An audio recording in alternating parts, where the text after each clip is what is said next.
الکوثر، بسم اللہ الرحمن الرحیم، انا اعطیناک الکوثر فصل لربک وانحر ان شانئک هو الابتر۔ اے نبی ہم نے آپ کو خیر کثیر عطا کیا۔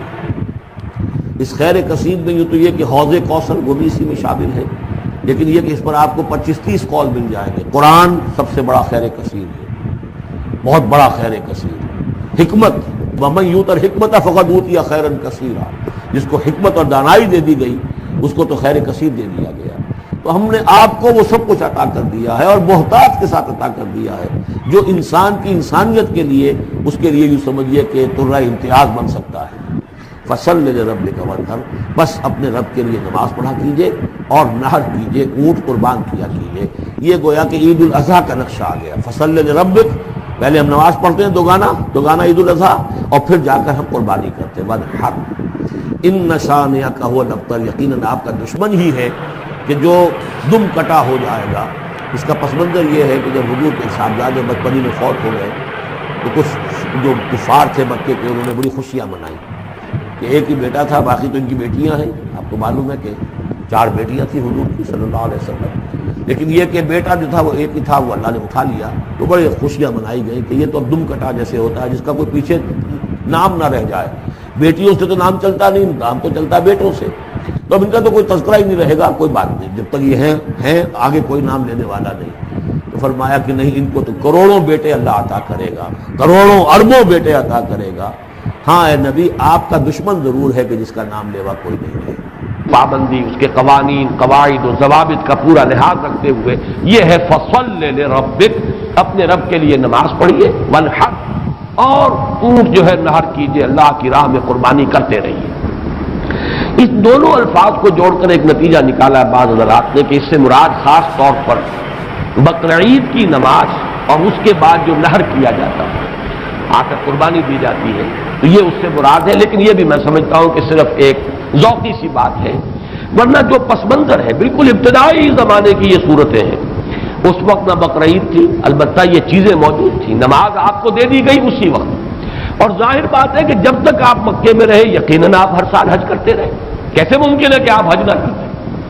جب اسی کعبے کا طواف کر رہے تھے جس میں 360 بت تھے، وہیں کھڑے ہو کر نماز پڑھتے تھے اور سجدہ کرتے تھے جہاں دائیں بائیں بت رکھے تھے، تو حج کے معاملے میں تو ایسی کوئی شے تھی بھی نہیں۔ مینا میں جانا ہے، عرفات میں جانا ہے، مزدلفہ میں، یا جو بھی ان کا باقی رہ گیا تھا، تو ہر سال آپ حج بھی کرتے ہوں گے، اور یقیناً بہت سے اونٹ آپ قربان بھی کرتے ہوں گے۔ آپ نے حجۃ الوداع میں 100 اونٹ نحر کیے، جن میں سے 63 اپنے دستے مبارک سے نحر فرمایا، اور بقیہ 37 حضرت علی نے آپ کی طرف سے کیا۔ 100 اونٹ، تو اس سے اندازہ کیجئے کہ جو ابتدائی دور ہے، یہ صورتیں جب نازل ہو رہی اس وقت تو حضور کی جو ہے مالی حالت بھی بہت اچھی تھی۔ حضرت خدیجہ متمول ترین خاتون عرب کی، وہ آپ کے حوالہ عقد میں تھی، اس اعتبار سے یقیناً اس وقت بھی آپ نحر کرتے ہوں گے۔ اور نحر جیسا کہ میں بیان کر چکا ہوں، اس دور میں غریبوں کو کھانا کھلانا، گوشت کا بانٹ دینا، وہ یہ در حقیقت ان کے ہاں سخاوت کا سب سے بڑا مظہر تھا۔ فصل لربک وانحر، تو اے نبی آپ کو شکرانے میں وہ سارا خیر کثیر جو آپ کو عطا ہوا ہے، اسی لیے دیکھیے وہ نماز تہجد جب آپ پڑھتے تھے اور اتنی طویل رکعتیں پڑھتے تھے کہ آپ کے پاؤں متورم ہو جاتے تھے، تو لوگوں نے کہا حضور آپ اپنے اوپر اتنا تشدد کیوں کر رہے ہیں؟ آپ کے تو اول تو کوئی گناہ ہے نہیں، کوئی آپ کے مقام کے اعتبار سے اگر کسی شے کو کہا جائے کہ کوئی فروگزاشت ہے تو اللہ تعالیٰ اس کی بھی معافی کا اعلان کر چکا، تو پھر آپ کیوں مشقت جھیلتے ہیں؟ تو جواب آپ کا کیا تھا؟ افلا اکون عبدا شکورا، تو کیا میں اپنے رب کا ایک شکر گزار بندہ نہ بنوں؟ میری یہ نماز شکرانے کی نماز ہے، میں اپنے رب کا شکر ادا کر رہا ہوں، اس نے جو مجھے خیر کثیر عطا فرمایا، اب جس درجے کا وہ خیر کثیر ہے اسی درجے کا شکر مجھے اپنی امکانی حد تک ادا کرنا ہے۔ تو فصل لربک وانحر یہاں شکرانے کے طور پر ہے، انا اعطیناک الکوثر فصل لربک وانحر ان شانئک هو الابتر، یقیناً جو آپ کا دشمن ہے وہی ابتر ہے۔ اس ابتر کے لفظ کی مجھے وضاحت کرنی ہوگی۔ شنا، شین، نون اور حمزہ آتا دشمنی کے لیے، وَلَا يَجْرِمَنَّكُمْ شَنَآنُ قَوْمٍ عَلَىٰ أَلَّا تَعْدِلُوا اعْدِلُوا هُوَ أَقْرَبُ لِلتَّقْوَىٰ، کسی دشمنی کسی قوم کی تمہیں آمادہ نہ کر دے کہ تم عدل سے راستہ جو ہے اپنا بدل لو، اور دستکش ہو جاؤ، عدل پر رہو، چاہے تمہارا دشمن ہے اس کے ساتھ بھی انصاف کرو۔ تو یہ شان یہ ہے، اس کے معنی دشمن۔ ان نشانیہ کا ہو الابتر، یقیناً آپ کا دشمن ہی ابتر ہے۔ ابتر کے معنی کیا ہے؟ با تا را کا مادہ آتا ہے بطر، کسی شے سے کٹ جانا۔ خاص طور پر ایک درخت ہے، اس کی شاخ کٹ گئی، علیحدہ ہو گئی، شاخ بریدہ، ظاہر بات ہے اب اس کے لیے زندگی نہیں ہے۔ جب تک درخت سے جڑی ہوئی تھی اس کے لیے تر و تازگی تھی، وہ بڑھے گی، اس پر پھل بھی آتا اگر وہ آم کا درخت تھا۔ اب جب کٹ گئی تو اب وہ سوکھے گی، ختم ہو جائے گی، اس کے لیے کوئی تر و تازگی نہیں ہے، اس کا کوئی شاندار مستقبل نہیں ہے۔ تو یہ کسی شے سے کٹ جانا، اسی معنی میں قوم سے کٹ جانا، علیحدہ ہو جانا، تنہا رہ جانا۔ لا تجعلنی فردن، مجھے اکیلا نہ بنا دے۔ تو یہ جو آتا ہے کہ میں اکیلا نہ رہ جاؤں، اس کے لیے بھی یہ لفظ آتا ہے۔ اور پھر جس کا ذکر یا جس کا سلسلہ منقطع ہو جائے، جس کے ہاں اولاد نہ ہو، اب نام اس کا کہاں رہے گا، ختم ہو جائے گا، اولاد نہیں ہے، وہ بھی ابتر ہے۔ گویا کہ اس کا ذکر باقی رکھنے والا کوئی نہیں رہا، اس کا نام نہیں رہے گا دنیا میں، اس لیے کہ اولاد نہیں، خاص طور پر اولاد نرینہ۔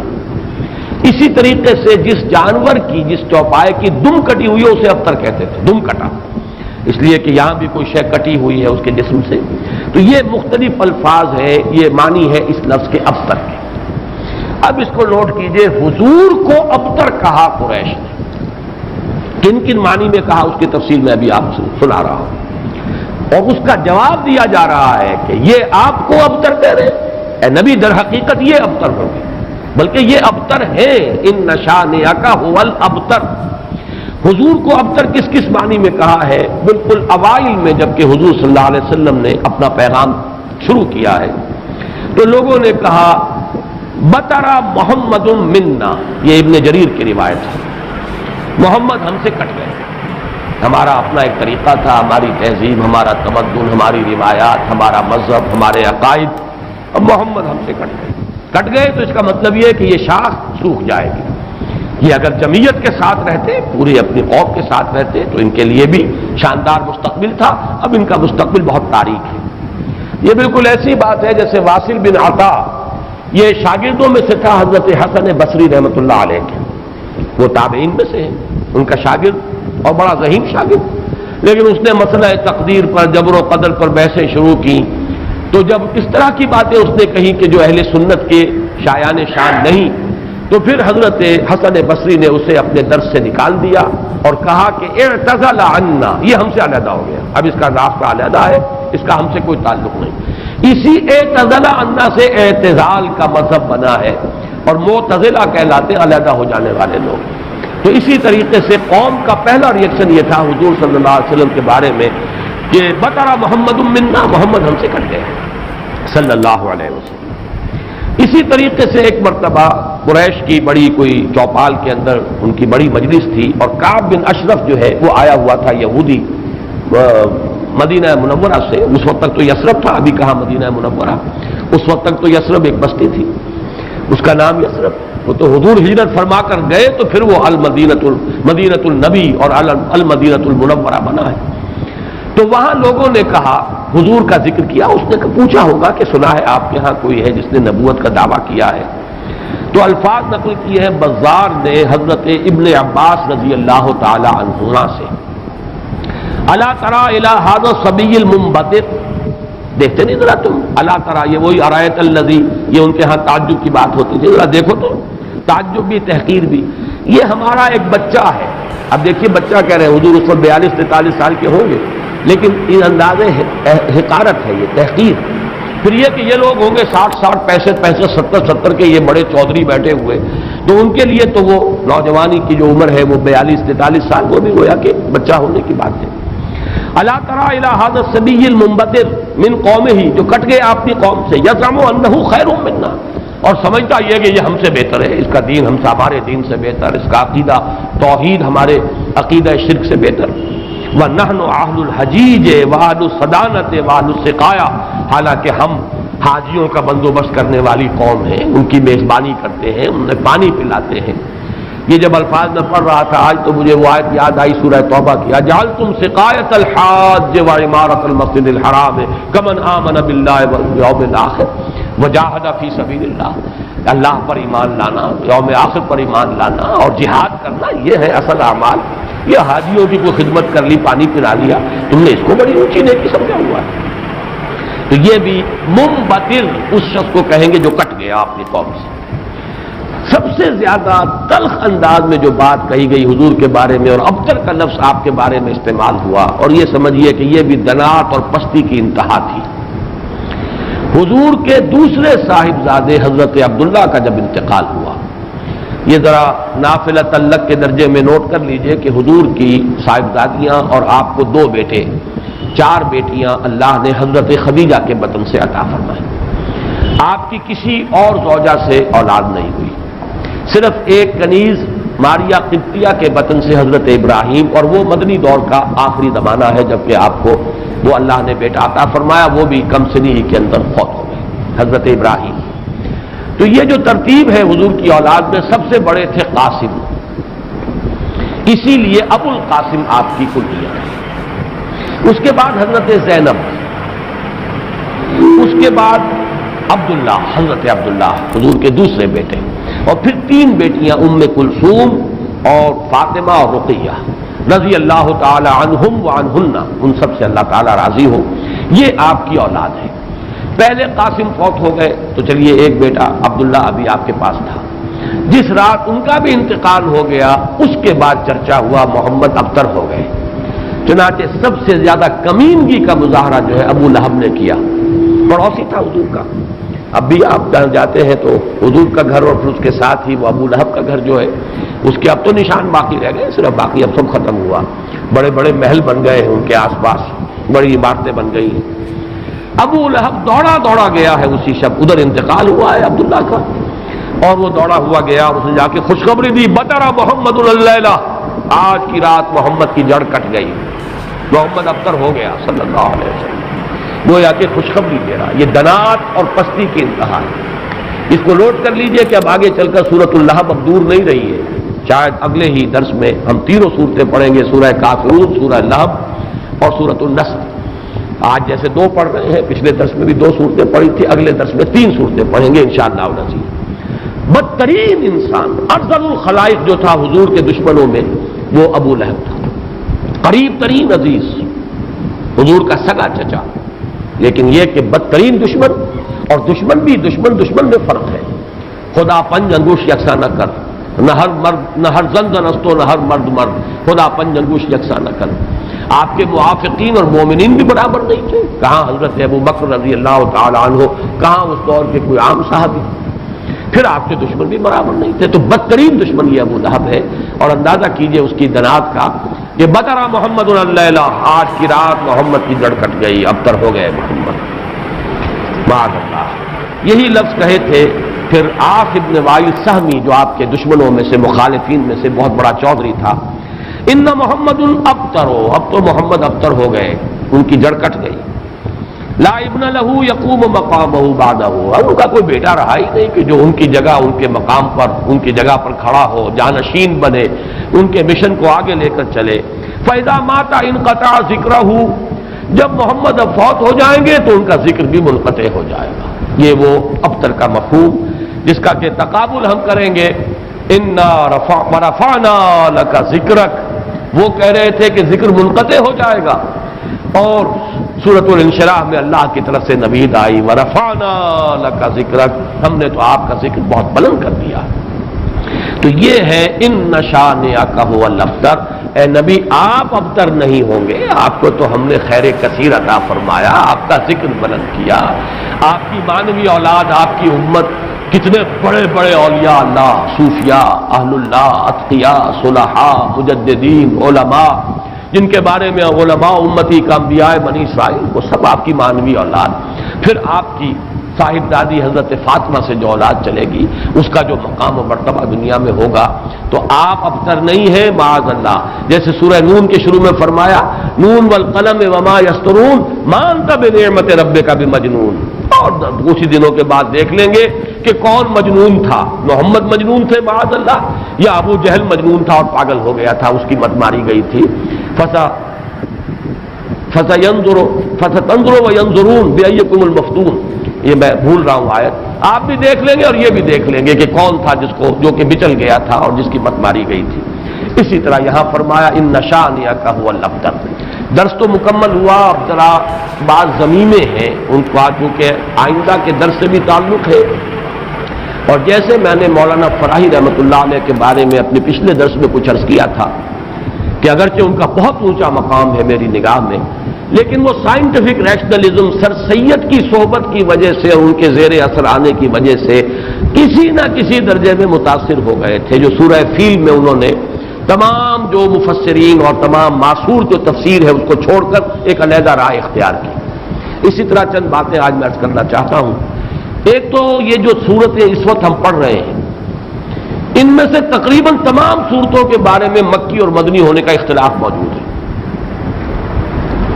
حالانکہ اکثر و بیشتر کے نزدیک اجماع امت اور اجماع مفسرین کے نزدیک یہ ساری صورتیں جو ابھی تک ہم نے پڑھی ہیں یہ مکی ہے، لیکن مدنی کی روایات بھی موجود ہیں۔ خاص طور پر اس سورہ مبارکہ کے بارے میں تو ایک ایسی روایت ہے جو مسلم شریف میں بھی ہے، مسند احمد میں بھی ہے، سنن ابی داؤد میں بھی ہے، سنن نسائی میں بھی ہے، اور حضرت انس رضی اللہ تعالی عنہ سے مروی ہے۔ حضرت انس حضور کے خادم خاص رہے مدنی دور میں، اب ظاہر بات ہے وہ واقعہ بیان کر رہے ہیں۔ وہ کہتے ہیں کہ ایک روز حضور ہمارے مابین تشریف فرما تھے اور کچھ گفتگو ہو رہی تھی، اچانک کچھ آپ کو ایک خاص اونگ کی سی کیفیت آپ پر طاری ہوئی، یعنی آپ نے آنکھیں بند کی اور اس کے بعد آپ نے آنکھیں کھولی تو آپ کے چہرے پر مسکراہٹ تھی، تبسم تھا۔ آپ نے پوچھا کس بات پر؟ آپ نے فرمایا کہ مجھ پر سورت نازل ہوئی ہے، اور پھر بسم اللہ پڑھ کر آپ نے انا اعطیناک الکوثر فصل لربک وانحر ان شانئک هو الابتر، یہ سورہ مبارکہ سنائی۔ اب یہ روایت اتنی قوی ہے کہ اس کی بنا پر کچھ حضرات کی رائے ہے، اکرمہ اور مجاہد اور قتادہ، اور اس کو امام مسلم نے بھی تسلیم کیا، اور الاتقان میں امام سیوطی نے بھی اسے مدنی صورت قرار دیا، جبکہ حضرت ابن مردویہ سے یہ مروی ہے کہ ابن عباس، عائشہ اور ابن زبیر رضی اللہ تعالی عنہم یہ سب کے سب اسے مکی قرار دیتے ہیں، اور جمہور مفسرین نے اسے مکی قرار دیا ہے۔ میں نے خاص طور پر آج بات اس لیے بیان کی ہے کہ ان چھوٹی صورتوں کے بارے میں اکثر و بیشتر کے بارے میں اختلاف ہے، نمبر ایک۔ نمبر دو یہ کہ اصل میں اس میں جو تعویل ہو جاتی ہے، اور بہت سی صورتوں کے بارے میں کہا گیا یہ 2 دفعہ نازل ہوئی، سورہ اخلاص مکے میں بھی نازل ہوئی، مدینے میں بھی نازل ہوئی، فلاں سورت مکے میں بھی نازل ہوئی، مدینے میں بھی نازل ہوئی۔ یہ دو دفعہ کے نزول کا مطلب کیا ہے؟ ہوتا یہ تھا کہ قرآن مجید ظاہر بات ہے کہ اس طریقے سے مصحف کی شکل میں تو موجود تھا ہی نہیں، کسی کچھ صورتیں یاد ہیں، کسی کو کچھ صورتیں یاد ہیں، ابھی پورا قرآن نازل بھی نہیں ہوا۔